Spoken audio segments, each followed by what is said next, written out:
The number of billionaires in the world has reached a second record, and Asia, for the first time, surpasses North America. I'll be asking Jim Rogers, the international investor and author, why. And as Italy reels over its latest political crisis, I'll be asking whether the very future of the euro is now in doubt. Welcome to The Point, live from Beijing. I'm Bixin.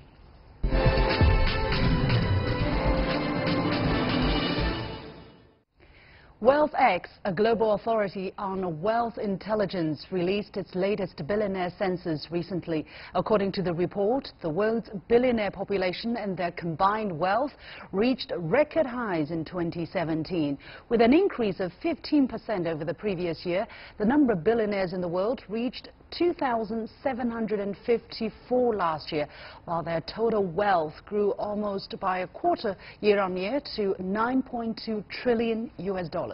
A notable change was that Asia overtook North America for the first time in 8 years in terms of its billionaire population. So what's behind the new tendency? As the gap between the rich and the poor widens further, do billionaires have responsibility to do something more for those less well off? For more, I'm pleased to be joined from London by Jim Rogers, an international investor and author. Mr. Rogers, thank you very much to do this. So explain to us, what does this picture say about the state of the world we're in today? Well, the state of the world is very prosperous, and we've had a lot of prosperity in the last 10 years, Liu Chen, and it continues. And when there's prosperity, more and more people get more and more money. But Liu Chen, don't worry. When prosperity declines, a lot of them will lose their money. Well, this was the second record high since 2015. The world's economy has been recovering for sure. Is that all that's behind the upturn? Liu Chen, don't worry. Next time we have economic hard times, and we're going to have some serious hard times before too much longer, many of the people who have a lot of money will have much less money. If we break down the regions, region-wise, the billionaire population in Asia-Pacific expanded at a much faster pace, almost 1/3 than the Americas. That's about 10%. Now, the total billionaire population in Asia stands at 784 individuals, overtaking North America, which is 727 for the first time. What does that mean? Well, Liu Chen, one thing it means is, first of all, there are 7 times as many people in Asia as there are in North America, and Asia's catching up. Asia is the future. The 21st century is the century of Asia. And now you're going to see many, many, many more successful people, companies, countries in Asia. And 20 years from now, there'll be many more Asians and many fewer North Americans. The world is changing, but the world always changes, Liu Chen. Right. Well, one important finding is the growth rate of billionaires outpaced the growth rate of the population in the world. What does that say? It's the same. We have very great prosperity nearly everywhere in the world right now. And when there's prosperity, many people make more money. But you also find that lower middle-class people have more money, too, now, because the economy has been, stock markets are up, markets are up, people are prosperous. Again, the growth rate of the population, it seems to be growing at a slower rate than the wealth and the amount of people who are extremely rich. Does that show any dangerous trend there? Well, I know what you want me to say is that we're going to have a disparity between the rich and the poor. But, Liu Chen, we've always had that. If you go back to China 600 years ago, unbelievable disparity of wealth. Japan, to London, you go many places throughout history, there have been gigantic disparities of wealth. Many people have tried to solve this, philosophers, religious people, soldiers, politicians. Everybody has tried to solve this. If you can come up with a way to solve the disparity between poor and rich, we'll all have monuments to it all over the world. We will all kiss your feet because you have saved us all. Well, but it's not going to happen. It's always happened, and it always will. This is not what I want to hear from you. I'm just saying it seems that it's a little bit worrying trend there. It's not worrying to me. I have driven around the world a couple of times. I've read lots of history. We've always had great disparities. You go to India, At different times in India, the difference in wealth and disparity has been staggering. Inconceivable what the disparities were. In previous centuries, the disparity was much worse than it is now. Yes, more rich people are getting more money now. That's because the economy is strong. But it's always happened, and it always will. So are you saying that this is going to be the trend in the future when the world becomes more prosperous, when the economy is better, when technology is more widespread, that the disparity is going to be larger? I certainly am. I would suggest you go drive through India someday, drive through Japan someday, drive through China someday. Russia, go to Russia. You know, before the communists came, gigantic disparities in Russia. It's the way the world had always been. Some people are better football players than others, and nothing we can do about it. Some people are better at making money. Some people are better at singing than others. That's the way the world always has been and always will be. Well, this is leaving the poor people with little hope then. I mean, is there nothing that can be done to at least try to artificially narrow that gap a little bit? I mean, in some northern European countries, for instance, where the state is more, you know, funded on the idea that the poor should be helped more and the rich should be taxed more. Well, if you look at China in the past 30 years, for instance, the number of people in poverty in China has declined dramatically, unbelievably. You have maybe several hundred million fewer people in poverty in China now than you had before. That's what happens when you have prosperity. Look at Vietnam. There are many countries in the world you can look at where prosperity, national prosperity, international prosperity, has made many people's lives better off. Do they all drive Rolls Royces? No, not in Vietnam. They don't all drive Rolls Royces. But most of the people are much, much, much better off now than they were 40 or 50 years ago. Yeah, absolutely. I think that has to be... And they're quite happy being better off.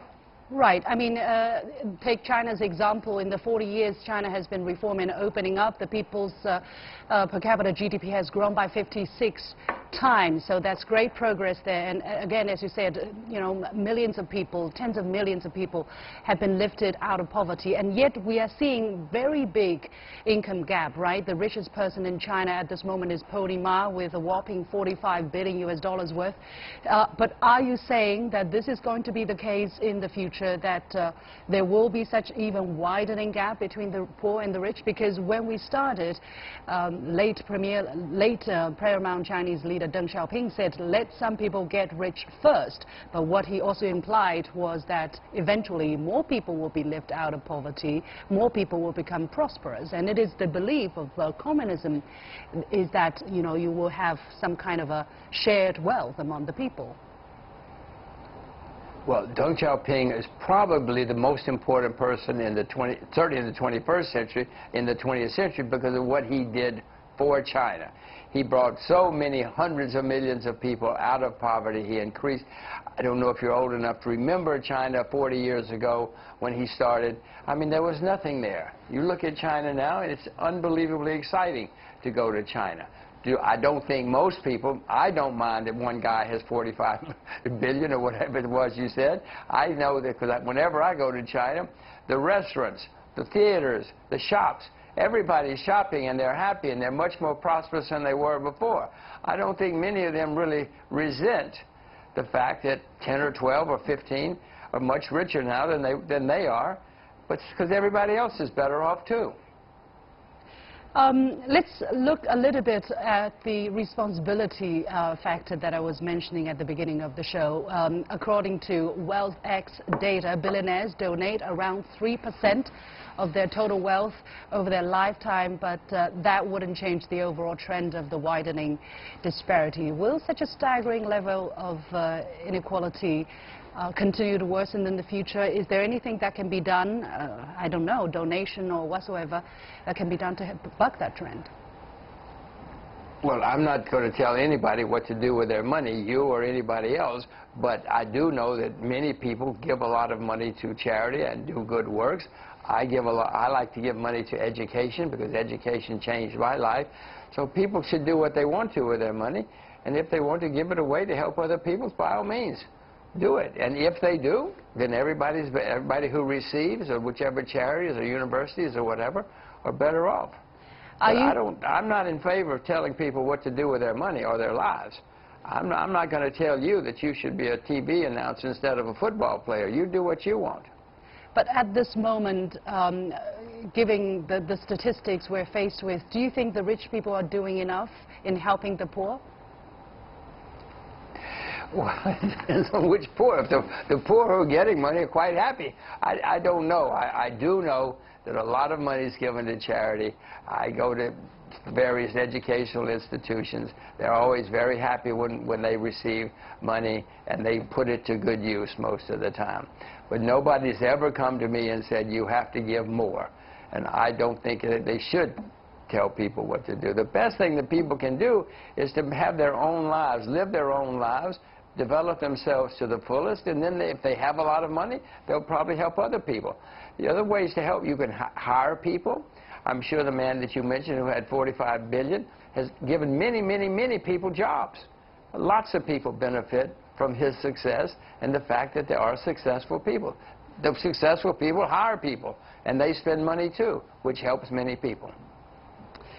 Let's come back to the situation in China a little bit. The level of billionaire wealth swelled by over 60% to 1.1 trillion, raising the country's share of global billionaire wealth from 9% to 12%. But China's GDP growth has been slowing down in recent years. How can you explain such a divergence? Well, it happens to every country which grows rapidly. Japan grew extremely rapidly for 30 or 40 years, then it started slowing down. It comes a time when you just cannot keep growing at a very rapid pace. China is going to be the most important country in the 21st century, but that does not mean there won't be downturns along the way. America became the most important country in the 20th century, but along the way we had 15 depressions with a D, horrible civil war, very few human rights, massacres in the streets. America had many problems, and yet we became extremely successful in the end. China will have problems too, but in the end, China is going to be the most successful country in the 21st century. Meanwhile, you have your two daughters, Happy and Bee, who are learning in Chinese, and you actually move your home to Singapore and settle there. What do you want them to tap into in Asia? I want them to figure out what they love. The best thing that anybody can do is figure out their own passions. If you love football, play football. If you love music, sing, write songs, whatever it is.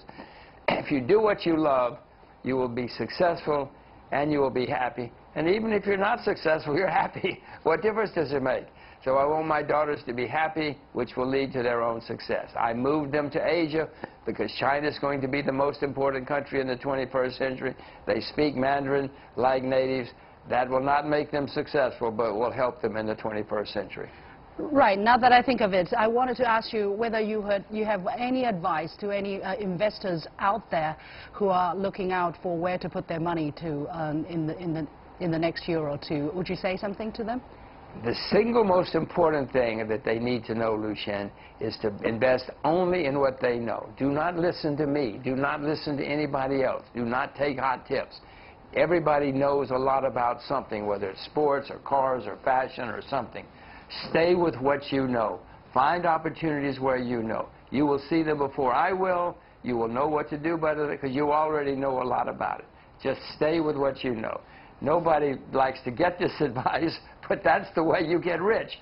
People who get rich stay with what they know. They don't run off and have hot tips or listen to what their gardener told them. They stay with what they know, and that's the only thing you need to know. Okay, thank you very much. As a start. Thank you very much. Jim Rogers, an international investor and author. And you've been watching The Point with me, Lu Xin. We're going to take a short break, and when we come back, we're going to talk about the political situation in Italy. Stay with us.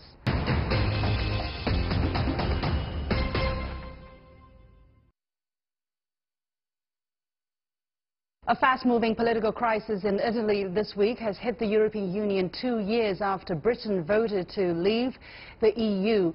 The worries came after Italian President Sergio Mattarella on Sunday blocked a Eurosceptic academic from becoming finance minister. Now, that candidate has been appointed to another post, and the government is being formed in Italy. But exactly what has happened and what are the implications for the country in the near future and for the EU at large?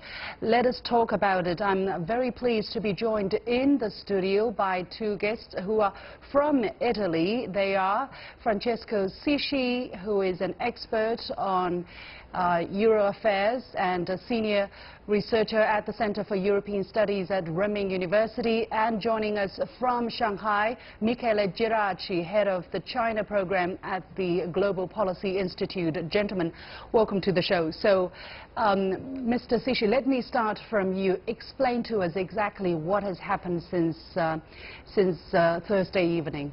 Well, there has been a lot of controversies around the name of Savona, who is a very well-known academic, a former minister, but he has been a controversial figure in Italian circles about his views on the euro.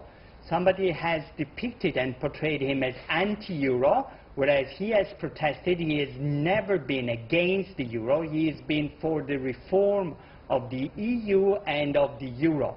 Anyway, all this controversy has been settled in the past few hours, and a new government is about to be sworn in.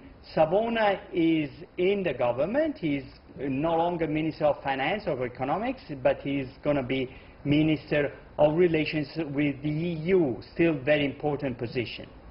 So, Michele, from Shanghai, what does this mean for the development of the situation? For a while, we were seeing some kind of a crisis. So with this formation of a government, is the crisis finally behind us? The crisis is temporarily behind us. We have seen over the last 2-3 weeks almost a daily change of route, but now it seems that at least the situation has stabilized. We will have a new government starting tonight, sworn in this afternoon at 4 Italian time, and this is going to be the first time in the history almost of European countries that we have a government formed by two parties, the League and the Five-Star Movement, so-called populist, whatever the word means. I still don't quite get it, but let's, for brevity, let's call them populist. And so this is trying to bootstrap a change in Italy. We are, in a way, optimistic and hopeful that over time some of the reforms that these two parties have promised during the campaign could be implemented. There is a lot of controversy whether those reforms are good, whether they are bad, whether they're financially viable or not. But the good news, in my view, is that at least something is changing in Italy, which otherwise was maybe going into a deeper and deeper economic, not quite recession, but a no way out of a crisis which already has been around for almost 10 years. So, positive response. You know, markets like clarity. We have clarity now. Now the two parties can get on with governing the country. Okay, let's take a look at some of the several key figures here. First of all, Savona, we were mentioning. Some people saw him as Eurosceptic and thinking that by putting him in the position of the finance minister, basically putting Eurozone into jeopardy. So now that he is not in that position anymore, but in a different ministerial post, Mr. Sisci, how is that going to affect things? Does it mean that there is no possibility, there is no danger of the Eurozone being affected? I don't think there was ever a danger of Eurozone being affected. I think there was a lot of misinformation and confusion about Savona. The main issue here is that there is a lot of disaffection in Italy for the euro, European policy, which has been become some kind of scapegoat for Italian politics. So something had to be done, something had to be given to the public. And they found a name, Savona, who is in favor of Europe, but he has taken critical approach of the recent European policy. So it was a compromise. In these very long hours, very long days, there was a lot of confusion. I think there was a lot of misinformation about Savona, but Savona wants the reform of the Europe. He actually planned for a reform of the Italian debt. A few years ago, he had a plan to reduce Italian debt from 130% of GDP as comparison to GDP to 100% of GDP. So he has a massive plan for changes in Italy. And at the same time, he wants some reforms in the EU. So he's a compromise figure. Now he is in government. He will be a very important minister. The market and the Italian publics and the international public have digested him. So we hope we will see some move forward. What about the new finance minister that has just been put into place? This new minister of economics by the name of Tria. Michele, to you now, how much do we know about this person, and what are the implications of him being the new economics minister? I think it's a positive development, especially for us here in China. He has been involved with China, has been here many times. I haven't met him personally yet. I will ask Francesca. I think he does also speak Chinese. No, he doesn't. But he's also a little bit. He does, but maybe he says ni hao. That's fine, Francesco. We will fill the gap, you and I, when he comes here. And he's also a little bit like Savon in the way, try to be a little bit more critical on terms of the European Union, the treaties, some reforms here and there, not so outspoken maybe as the perception was about Savona, like Francesco rightly said, but still someone that can feel the mandate of the League Party that has been campaigning to say, from now on, we will go to Brussels, we will go to Frankfurt to do the interest of Italy with a stronger voice. Because, you see, the problem has been people find in Europe an scapegoat for the problem, which are also, and maybe mostly partly Italians. And the European Union always replies by saying, yes, but you guys you do not send us in Brussels people who make strong points. You know, we don't have a very strong presence, or maybe it's not perceived to be very strong. So hopefully Mr. Tria will have a domestic agenda and also a foreign policy agenda, because I truly believe now in the globalized world that foreign policy and domestic policy need to be going hand in hand. And the fact that he has a stance on Europe, a little bit of attachment to China, or at least he looks at China in some way, and he will take care, of course, of the domestic policy, plus this plan of reduction of debt, I think is a very, very positive Minister of Finance. You know, Italy is a very difficult country to run. There's a lot of things going on. So it's not that the new Prime Minister or the new Minister of Finance, whoever he is, can immediately make changes. There is a lot of compromises. Let's not forget that this is a government which is a coalition, an even weak coalition with only 6 members of Parliament in the upper house, in the Senate, give majority. So the two parties that started from a very distant views, they managed to come together to do a common program, which is not the same as they had promised. Of course, it's compromise. So we will see. There is a bit of uncertainty still left. Right. Mr. Sischi, you were shaking your heads. You're shaking your head twice just now. What did you want to say? No, I think Tria, who I know very well, because, yes, he did have a program of cooperation with the Central Party School, incidentally. We worked together. I talked to him this morning, a couple of hours ago. He's actually less controversial than Savona. He was chosen because he is less controversial, is bound to cause less problems with the EU. So they wanted something that he could smoothen the Savona effect. I don't think he will go in the European Union with big plans to change or to make big things.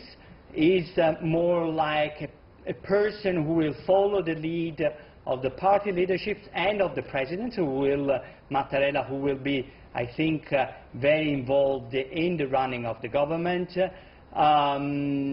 We shall see what he does, but still the ball is in the hands of Mattarella very much. And what is the chances that Mattarella is going to approve this new government, Mr. Michele? We never say 100% when we talk about the future, but I would say 100% now. It's all done. So we should see new government tonight and tomorrow, first day of work. One last question. It seems that it's not just Italy that has been in trouble, okay, although it's walking out. The Spanish Prime Minister Rajoy's leadership has been pretty much cast into doubt when a lot of parties have shown their no confidence in. Do you think there is any connection in the two, and if so, any implications for the region?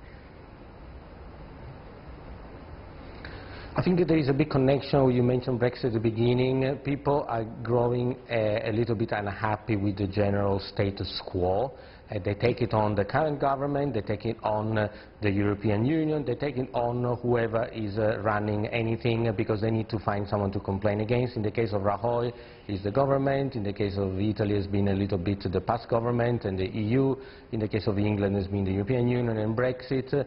So that's also part of the human psychology, to find an scapegoat. Having said that, the reality is that this populist movement, year after year, are growing in numbers, and they are an unknown for Europe, and maybe a way to bring back democracy as much as possible, because, like Francesco said, we are all interconnected, in the hands of people a little bit more than it was in the past.